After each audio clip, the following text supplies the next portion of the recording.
Kuncinya adalah Daud adalah pilihan Tuhan.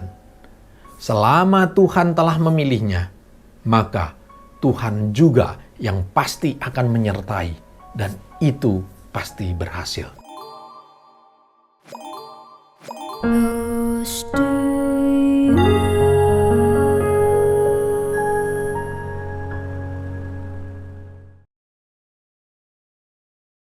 Shalom, selamat pagi Bapak Ibu yang terkasih dalam Tuhan. Kembali kita berjumpa pada acara Close to You, dan kita dapat merenungkan firman Tuhan, di mana firman Tuhan pagi hari ini berjudul Pilihan Tuhan.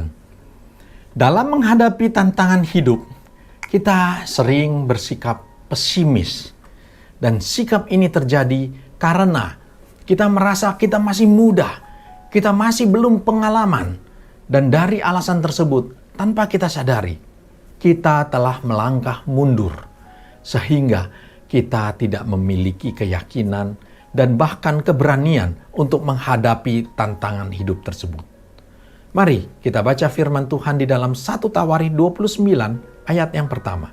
1 Tawarikh 29 ayat yang pertama. Raja Daud berkata kepada segenap jemaah itu, "Salomo, anakku yang satu-satunya dipilih Allah, masih muda dan kurang berpengalaman. Sedangkan pekerjaan ini besar, sebab bait itu bukan untuk manusia, melainkan untuk Tuhan Allah." Ayat ini menuliskan perkataan Daud kepada segenap jemaat Tuhan, di mana ia menyampaikan bahwa Salomo, anaknya, yang akan mengemban tugas untuk membangun bait suci. Suatu pekerjaan atau tanggung jawab yang begitu besar. Pekerjaan yang dilakukan bukan untuk manusia, tetapi untuk Tuhan. Tetapi disinilah Daud memiliki keyakinan, walaupun Salomo masih muda dan tidak berpengalaman, syarat utamanya adalah Salomo dipilih oleh Allah. Mengapa Daud memiliki keyakinan tersebut? Karena ia pernah mengalaminya. Daud memiliki pengalaman dalam hidupnya. Saat Daud dipilih Tuhan melalui Samuel untuk menjadi raja, saat itu ia adalah seorang anak muda yang belia, tidak memiliki pengalaman berperang, dan ia hanya seorang gembala yang bertanggung jawab. Tetapi kuncinya adalah Daud adalah pilihan Tuhan. Selama Tuhan telah memilihnya, maka Tuhan juga yang pasti akan menyertai, dan itu pasti berhasil. Bagaimana kita bisa menjadi umat pilihan Tuhan? Mari kita baca firman Tuhan di dalam 2 Timotius 1 ayat yang ke-9. 2 Timotius 1 ayat yang ke-9. Dialah yang menyelamatkan kita dan memanggil kita dengan panggilan kudus, bukan berdasarkan perbuatan kita, melainkan berdasarkan maksud dan anugerahnya sendiri, yang telah dikaruniakan kepada kita dalam Kristus Yesus sebelum permulaan zaman. Anugerah Allah telah dinyatakan saat anaknya yang tunggal, yaitu Yesus Kristus, mati di atas kayu salib untuk menebus dosa kita. Dan itulah bukti Allah mengasihi kita untuk menyelamatkan kita, dan Allah memanggil kita. Jika kita merespon panggilannya dengan menerima penebusan Kristus tersebut dan menerimanya sebagai juru selamat kita, maka saat itulah kita menjadi umat pilihannya. Mari kita respon panggilannya untuk menjadi umat pilihannya dengan pertobatan, dan tinggalkan segala perbuatan dosa kita. Hiduplah dalam kekudusan dengan cara hidup baru kita. Maka persoalan muda di dalam Tuhan, masih bayi rohani, dan tidak berpengalaman bukanlah menjadi masalah lagi. Karena Tuhan telah memilih kita dan Ia menyertai kita. Itu yang akan membuat kita pasti berhasil. Demikianlah renungan firman Tuhan pada pagi hari ini dengan judul Pilihan Tuhan. Kita tundukkan kepala, kita berdoa. Bapa kami di surga, kami mengucap syukur kepadamu. Engkau sungguh mengasihi kami, hingga Engkau mau mati di atas kayu salib menebus dosa kami. Tuhan, itu adalah bentuk tanda kasih-Mu, cinta-Mu bagi setiap umat manusia. Tinggal bagaimana kami merespon pengorbanan-Mu dan penebusan-Mu itu. Ketika kami percaya, ketika kami menerima korban penebusan itu, disitulah kami menjadi umat pilihan Tuhan. Terima kasih ya Bapa. Ketika Engkau sudah memilih kami berjalan bersama dengan Tuhan. Disitulah kami akan selalu mengalami kemenangan. Terima kasih Tuhan, terima kasih Roh Kudus atas berkat firman-Mu pada pagi hari ini. Di dalam nama Tuhan Yesus kami sudah berdoa dan kami mengucap syukur. Amin. Demikianlah renungan firman Tuhan pada pagi hari ini dengan judul Pilihan Tuhan. Sampai jumpa pada acara Close to You berikutnya. Tuhan Yesus memberkati kita semua. Close to You.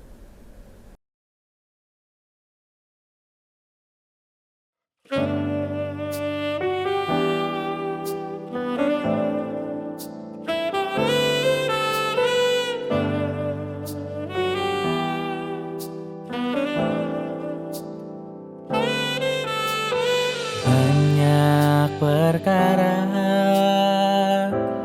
yang tak dapat ku mengerti. Mengapakah harus terjadi di dalam kehidupan ini? Satu perkara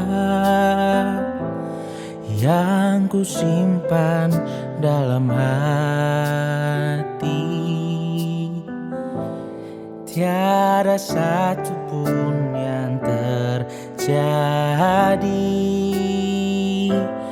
tanpa Allah peduli.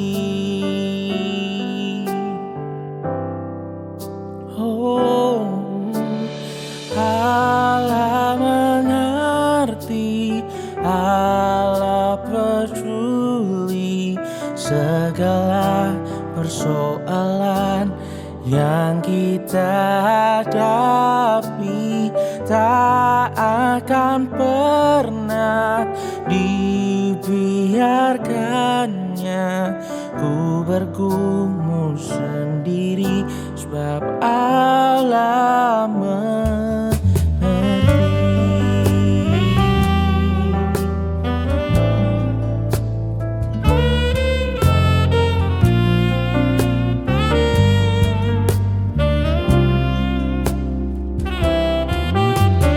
Banyak perkara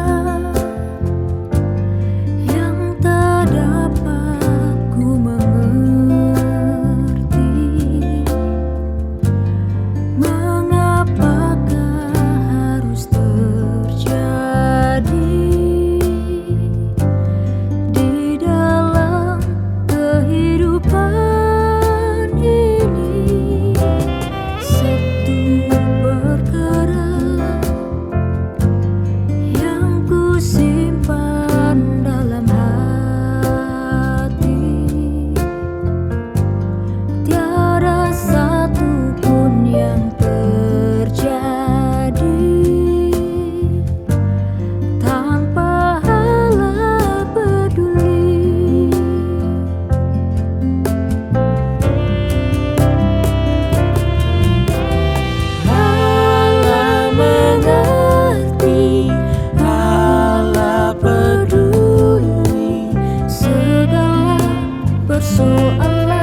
sendiri, sebab Allah mengerti.